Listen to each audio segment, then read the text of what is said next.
मित्र हो, आज या व्हिडिओमध्ये मी तुम्हाला खाल्लेलं अन्न पचवण्यासाठी 3 सोपे खात्रीशीर घरगुती उपाय सांगणार आहे.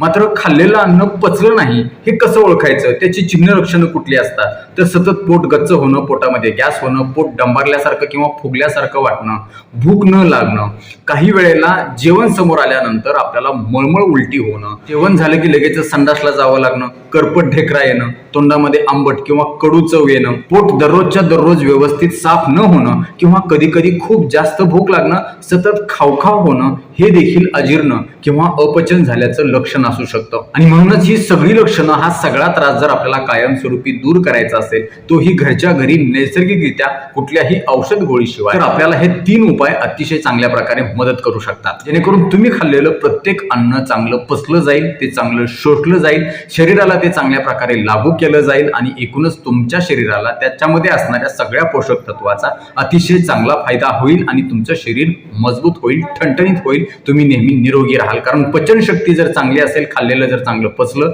तरच आपण निरोगी राहू शकतो, तरच आपली प्रतिकारशक्ती वाढू शकते, तरच आपला इतर आजारांच्या पासून बचाव होऊ शकतो. चला तर मी तुमचा जास्त वेळ घेणार नाही, त्याआधी विनंती असेल की व्हिडिओ पुढे न पळवता शेवटपर्यंत नीट लक्ष देऊन ऐका, जेणेकरून तुमचा गैरसमज होणार नाही. आणि अजून एक विनंती असेल, जर चॅनलवर नवीन असाल तर आता लगेच बाजूचं बेल आयकॉनचं बटन दाबून चॅनल सबस्क्राईब करा, जेणेकरून आरोग्यविषयक अत्यंत महत्त्वपूर्ण, अभ्यासपूर्ण आणि शास्त्रीय व्हिडिओज तुम्हाला सहज पाहता येतील, तेही अगदी मोफत, कारण सबस्क्राईब करायला पैसे लागत नाही. सगळ्यात पहिला आणि महत्त्वाचा उपाय तो म्हणजे उपवास करणं, ज्याला आपण लंघन असं देखील म्हणतो. मित्र हो, उपवास म्हटलं की बरेच जण पूर्णपणे उपाशी राहतात, अजिबातच काही खात नाहीत. तर असं अजिबात करायचं नाही. जेव्हा सकाळी उठल्या उठल्या तुम्हाला काही खावंसं वाटत नाही, भूक अजिबात नसते, पोट गच्च वाटतं, पोटामध्ये गॅस झाल्यासारखं वाटतो, अस्वस्थ बेचैन वाटतं, त्यावेळी सकाळी सकाळी उठल्या उठल्या तुम्ही मुगाच्या डाळीचं पाणी, अर्थात पेज, ज्याला आपण सूप देखील म्हणतो, ते तुम्ही प्या. ते पित असताना मुगाची डाळ त्याच्यामध्ये एक कण सुद्धा नाही आली पाहिजे, फक्त प्लेन पाणी तुम्ही ते प्या.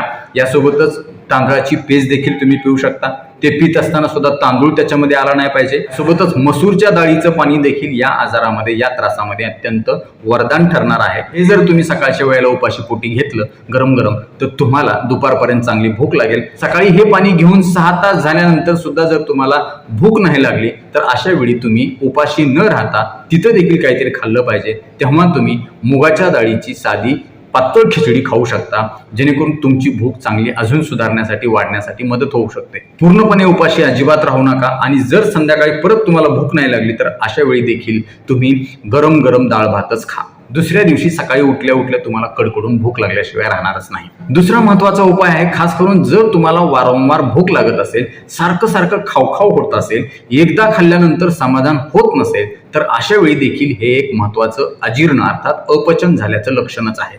खास करून जेव्हा तुमच्या शरीरामध्ये पित्त जास्त वाढतं आणि ह्या पित्ताच्या मध्ये असणारा जो उष्ण गुण आहे, या उष्ण गुणामुळे तुमचा भूकाग्नी खूप जास्त वाढतो आणि त्याचा परिणाम म्हणून तुम्हाला जास्त खावखाव होतं. हा पित्ताचा त्रास कमी करून भूकाग्नी कमी करायचा असेल, वारंवार भूक लागू द्यायची नसेल, एकदाच पोटभर खाल्ल्यानंतर समाधानकारक तृप्ती मिळवायची असेल, तर त्यासाठी एक महत्वाचा उपाय आहे. त्यासाठी तुम्ही 1 ग्लास पाण्यामध्ये 2 पेंड खजूर आणि 5 काळे मनुके टाका. ते चांगले पाण्यामध्ये भिजू द्या. त्याला चांगलं त्याच्यानंतर कुस करा, क्रश करून घ्या आणि ते गाळून घेऊन त्याचं जे पाणी आहे, ते पाणी तुम्ही जेवणाच्या अगोदर तिन्ही वेळेला, सकाळ दुपार संध्याकाळ घेऊ शकता. तुमची भूक खूप चांगल्या प्रकारे भागू शकते, तृप्ती तुम्हाला चांगली जेवणानंतर मिळेल, खावखाव होणार नाही. आणि सगळ्यात महत्वाचं, खाल्लेलं अन्न चांगलं पचलं जाईल आणि ते शरीराला चांगलं लागू केलं जाईल, शोषलं देखील जाईल. आणि हे करून सुद्धा जर तुमचा त्रास कमी होत नसेल, तर त्यासाठी अजून एक चांगला उपाय आहे, तो म्हणजे 1 ग्लास पाण्यामध्ये 1 चमचा बडीशेप टाका, चांगली उकळा, ते पाणी गाळून घ्या आणि हे पाणी तुम्ही जेवण झाल्यानंतर 3 तासाच्या आत थोडं थोडं पिऊन संपवून टाका. याउपरीही हा त्रास तुमचा कमी होत नसेल, तर तुम्ही तज्ञ डॉक्टरांचा सल्ला आवर्जून घ्या. कारण पचनाच्या संबंधित कुठलाही त्रास खूप जास्त दिवस राहिला तर त्याचं गंभीर स्वरूपामध्ये रूपांतर होऊ शकतं. त्यामुळे वेळी जर आपण तज्ञ डॉक्टरांच्या सल्ल्यानं हा त्रास कमी करण्यासाठी मदत घेतली, तर तुम्हाला त्याचा चांगला फायदा होईल, कॉम्प्लिकेशन्स होणार नाही. तिसरा महत्वाचा उपाय आहे, खास करून तुमचं पोट सारखं फुगत असेल, गच्च होत असेल, डंबारल्यासारखं वाटत असेल, जी वारंवार संडासला जावं लागत असेल, जेवण झालं की लगेचच टॉयलेटला जावं लागत असेल, अशा वेळी तुम्ही जिऱ्याचं पाणी जेवताना घेऊ शकता. आता हे पाणी कसं बनवायचं, तर 1 ग्लास पाण्यामध्ये 1 चमचा जिरे टाकायचं, चांगलं उकळून घ्यायचं, त्याला गाळून घ्यायचं आणि कोमट कोमट पाणी तुम्ही जेवण करताना थोडं थोडं थोडं पित राहायचं, जेणेकरून तुम्ही खाल्लेलं अन्न चांगलं पचवलं जाईल, ते शरीरामध्ये शोषवलं जाईल, तुम्हाला अपचनाचा, अजीर्णाचा त्रास होणार नाही. शिवाय खाल्लेलं अन्न देखील चांगलं पचलं जाईल, शोषलं जाईल. यासोबतच या अपचनासाठी अतिशय चांगलं नैसर्गिक औषध आहे ते म्हणजे आपल्या घरीच असणारं, त्याचं नाव आहे ताक. परंतु हे ताक जर तुम्ही अपचन झालंय म्हणून, अजीर्ण झालंय म्हणून, खाल्लेलं पचत नाही म्हणून पित असाल तर अशा वेळी त्या ताकामध्ये लोणी अजिबात असलं नाही पाहिजे. पाणीदार ते ताक असलं पाहिजे. विना लोण्याचं ते ताक जर तुम्ही पिलं, त्यातल्या त्यात या ताकामध्ये थोडंसं सैंधव मीठ आणि थोडीशी जिऱ्याची पूड टाकली तर अजून चांगला फायदा होईल. ताक पित असताना अतिशय थंड फ्रीजमधलं ताक अजिबात पिऊ नका. सगळ्यात महत्वाचं, हे ताक चांगलं असतंय म्हणून 2-2, 3-3 ग्लास अजिबात पिऊ नका. फक्त अर्धा ग्लास ताक तुम्ही जेवणाच्या मध्ये मध्ये प्यायचं आहे, तेही नॉर्मल रूम टेम्परेचरचं. त्यातल्या त्यात ज्या लोकांना मूळव्याधीचा त्रास आहे, संडासमध्ये रक्त पडतं, संडास कडक होते, आग होते, तिथं कोंब आलेला आहे, अशा रुग्णांसाठी तर ताक अतिशय वरदान मानलं जातं, तेही विना लोण्याचं. हे लक्षात ठेवा. यासोबतच होमिओपॅथी या औषध उपचार पद्धतीमध्ये अतिशय गुणकारी आणि प्रभावी औषधं या अपचनाच्या, अजीर्णाच्या त्रासासाठी उपलब्ध आहेत. मात्र ही औषधं तुम्ही तज्ज्ञ होमिओपॅथिक डॉक्टरांच्या सल्ल्यानेच घेणं अतिशय गरजेचं आहे. आता सांगितलेले उपाय तुम्ही 4 आठवडे करून पहा, तुम्हाला चांगला आराम वाटेल. नाहीच वाटला तर तुम्ही तुमच्या होमिओपॅथिक डॉक्टरांचा सल्ला घेऊ शकता. तुमच्या एरियामध्ये कोणी होमिओपॅथिक डॉक्टर असतील तर त्यांच्याकडून तुम्ही ट्रीटमेंट घेऊ शकता. आमच्याकडून तुम्हाला ट्रीटमेंट हवी असेल तर तुम्हाला ऑनलाईन ट्रीटमेंट, घरपोच औषधाची व्यवस्था होऊ शकते. त्यासाठी खाली दिलेल्या नंबरवरती तुम्ही अपॉइंटमेंट घेऊ शकता. तर मित्र हो, नक्कीच तुम्हाला हा व्हिडिओ उपयुक्त वाटलाच असेल याची मला खात्री आहे.